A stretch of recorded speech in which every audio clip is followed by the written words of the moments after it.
अस्सलामुअलैकुम मोअज़्ज़ज़ ख़वातीन व हज़रात, मैं हूँ आपका होस्ट अरशद शाहीन। मैं अपने मोअज़्ज़ज़ नाज़रीन को कनाडा के फेडरल कैपिटल ओटावा से खुशामदीद कहता हूँ। नाज़रीन, आप देख रहे हैं मेरा चैनल आप और हम शाहीन और उज़ैर के साथ। नाज़रीन, अभी एक शो मैं देख रहा था, ये समा टीवी पे नशर होता है और इसके जो एंकर हैं वो मुनीब फ़ारूक हैं। और यहाँ पे एक सीनियर जर्नलिस्ट विराजमान थे। वो बात कर रहे थे मियाँ नवाज़ शरीफ के बारे में। नाम उनका है नुसरत जावेद।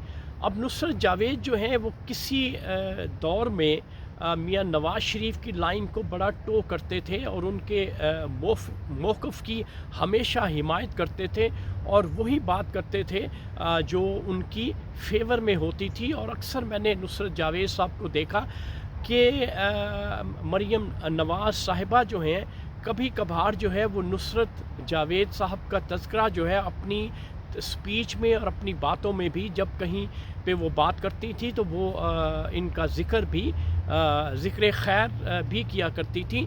तो आज जो है वो मुझे देख के और सुन के बड़ी हैरानगी हुई कि नुसरत जावेद साहब कहते हैं कि आने वाले वक़्त में जो है वो शहबाज स्पीड और मियाँ नवाज़ शरीफ के दरमियान जो है कोई इख्तलाफात जो हैं वो रूनुमा हो सकते हैं। तो ये बात जो है कोई मुझे जची नहीं है, ये बात जो है वो मुझे मेरे मन को और मेरे ज़हन को नहीं लगी, क्योंकि मुझे यूँ लगता है कि इतनी मुश्किलात आने के बावजूद इन दोनों भाइयों में, हालांकि मुसलमानों में कहीं भी देख लें, इक़्तिदार की वजह से बाप ने जो है वो बेटे को मारा है, बेटे ने बाप को मारा है। तो इस किस्म की जो लड़ाइयाँ और झगड़े इक़्तिदार की थे वो हमेशा देखने में आए हैं। लेकिन इन दो भाइयों में, मियाँ शहबाज शरीफ और मियाँ नवाज़ शरीफ में ये देखा है कि इतने साल हो गए हैं, इनमें कभी कोई इख्तलाफ जो है वो ज़ाहिरन नज़र नहीं आया।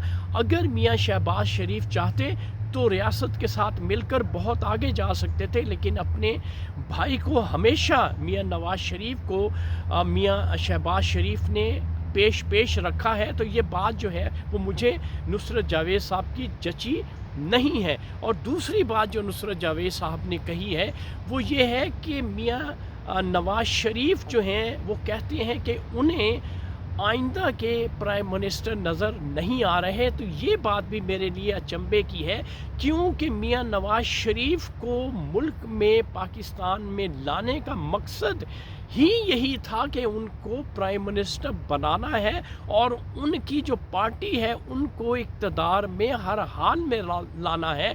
क्यों कि मौजूदा जो आर्मी चीफ़ हैं वो मरहूने मिन्नत हैं। ये मैं बारहा ये बात कह चुका हूँ, वो मियाँ नवाज़ शरीफ ही के मरहूने मिन्नत हैं। वो कैसे हो सकता है कि मौजूदा जो आर्मी चीफ़ हैं वो जो कमिटमेंट मियाँ नवाज़ शरीफ साहब के साथ हो चुकी है, जो डील उनके साथ बन चुकी है कि उनको इक़्तिदार में लाना है और उनके तमाम केसेस जो हैं वो रम के ख़त्म होने हैं, ये प्रोसेस है। क्योंकि इलेक्शन की तारीख का ऐलान अभी तक नहीं हो रहा। वजह क्या है? वजह यही है कि मेरा इतना एक्सपीरियंस नहीं है, मैं कोई सीनियर सहाफ़ी नहीं हूँ, मैं आम इंसान हूँ। लेकिन मुझे भी ये लग रहा है कि मियाँ नवाज़ शरीफ जो हैं वो एक कमिटमेंट के तहत आए हैं, एक डील के तहत आए हैं और उस डील की बिना पर वो नेक्स्ट प्राइम मिनिस्टर बनेंगे और मुल्क का जो नस्ब व नस्ब है वो संभालेंगे। तो इसलिए जो है नुसरत जावेद साहब की जो बातें हैं मुझे उनमें कोई सच्चाई और हकीकत नज़र नहीं आती। क्यों कि यहाँ तक पता चला है कि मौजूदा आर्मी चीफ़ और मियाँ नवाज़ शरीफ के दरमियान जो कमिटमेंट है उसके बाकायदा वीडियो प्रूफ मौजूद हैं। इसलिए ये कहना कि जी वो नाअहल हैं इसलिए इलेक्शन नहीं लड़ सकते, ये तमाम की तमाम جو بھی مشکلات ہیں یہ تمام آہستہ آہستہ حل ہو جائیں گی، اور اس کے بعد جب یہ لائن میاں نواز شریف کے لیے کلیئر ہو جائے گی، اور پھر آپ ناظرین دیکھیے گا الیکشن کی ڈیٹ جو ہے فی الفور آ جائے گی۔ اسی وجہ سے الیکشن کی ڈیٹ الیکشن کمیشن جو ہے وہ نہیں کر رہا، کیوں کہ ابھی جو ہے کورٹ کی طرف سے جو فیصلے میاں نواز شریف صاحب کے حق میں آنے ہیں وہ آ رہے ہیں۔ جو ہی فیصلے حق میں آ جائیں گے ناظرین، آپ دیکھیے گا کہ میاں نواز شریف اور پاکستان مسلم لیگ کے لیے لائن جو ہے وہ بالکل کلیئر ہو جائے گی۔